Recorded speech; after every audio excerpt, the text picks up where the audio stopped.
Sorry po natin si Sandy. Amen. Amen.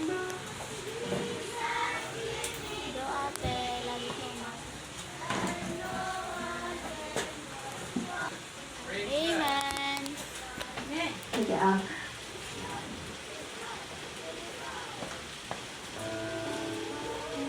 Ayan. So, una ho sa lahat, nais kong bumati ng maligayang araw ng Panginoon.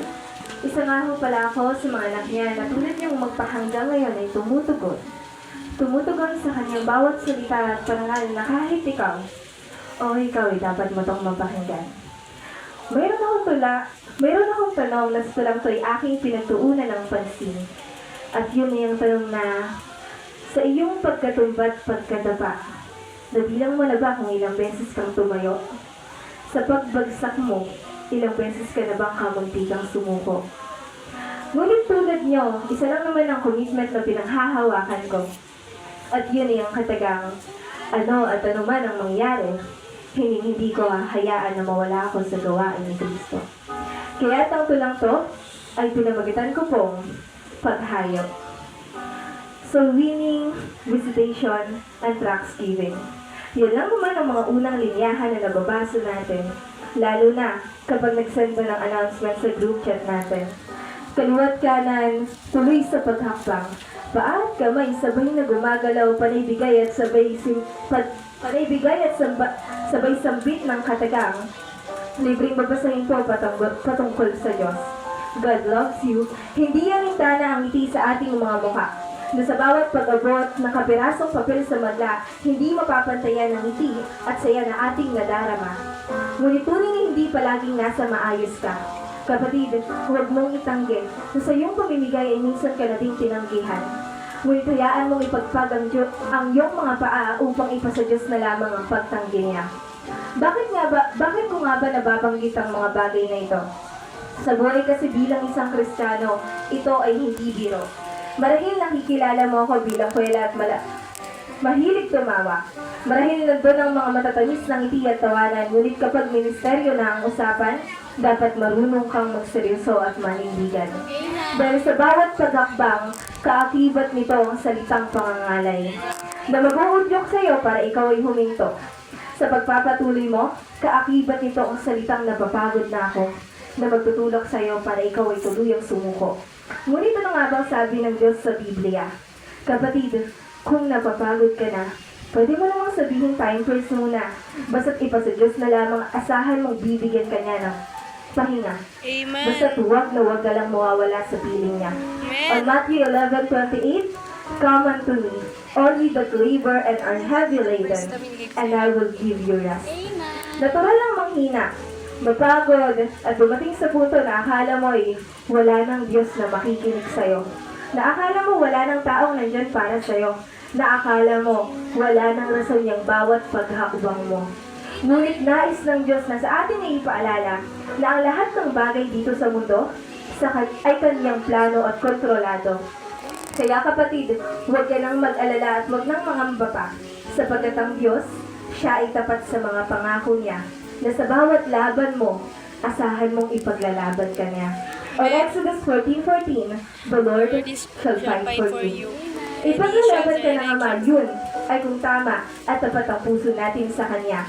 Ngunit aanhin mo nga ba ang mga salitang ito kung hindi naman nakikita sa buhay mo? True, Tulad nga amen. ng tula ni Sis Mika ng mga nakaraang linggo, pagbabago. Salitang dapat nakikita na sa'yo bilang isang Kristiyano.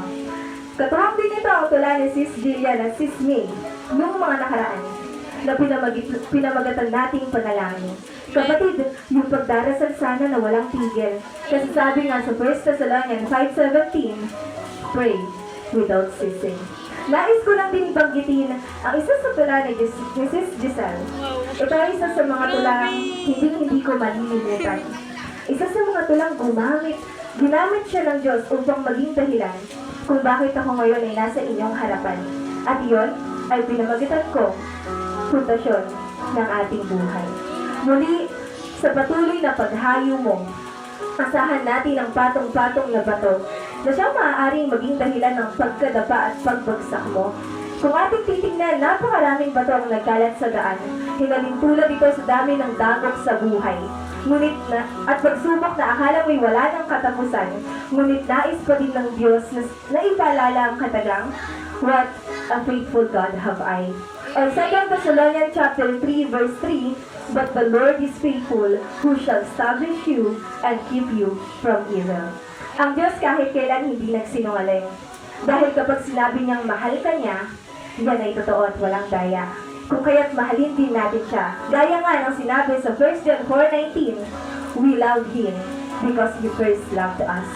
Kaya kapatid, huwag kang matakot humakbang dahil ang totoong matapang hindi umaatras sa gitna ng laban. Ang totoong Kristiyano na may Diyos sa puso ay hindi marunong sumuko at tumutuloy sa paghayo. Tirikma ng araw, tuloy lang sa paghakbang. May bagyo o umuulan man, walang hinto sa pamimigay. Mahipayag lang sa iba ang salitang kaligtasan. Iwan ka man ng lahat, ang Diyos ang isang mananatili. Siya'y paririto kasama mo hanggang sa katapusan ba ng mundo.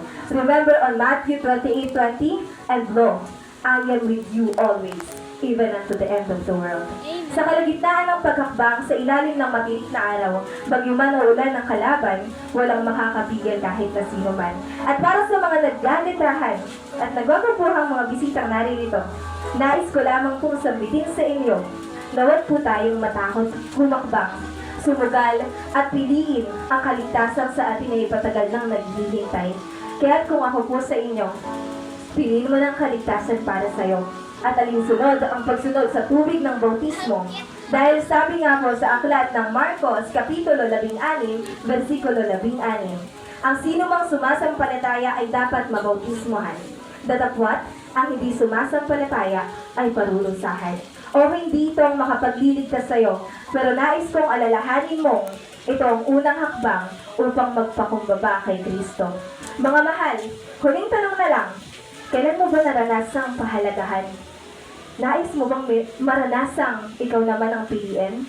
Pues, nais kong sabihin na ang Diyos ay matagal ka nang pinili. Ikaw lang naman ang madalas pumipiglas sa iyong pagkatali. Kapatid, tandaan mo, ang kaligtasan ay walang bayad, pero may sukle. Ang aking patapusin sa katagang, ang salitang paghayo ay inalintulad sa salitang pagpapatuloy. Matapilok o matalisod ka man, tuloy lang sa paghayo at paghakbang, hanggang ang salitang tagumpay sa kalooban ng Diyos ay iyong panghawakan upang iyong makamtan. Kapatid, sa kanyang kamay ay huwag kang bibitaw, walang iwanan, at still, kumapit ka lang. Pagkat Diyos ang Amen po.